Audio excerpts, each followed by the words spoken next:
मुखात सुखाची साखर ठेवून जोडली जन्माची नाती, रामाच्या रूपात जपला माणूस मारुती रायाची छाती।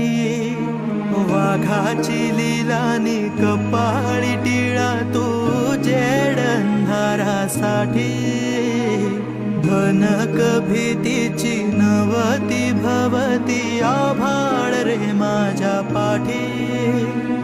देऊन किनारा मनाच्या होडीचा सारंग हरवला,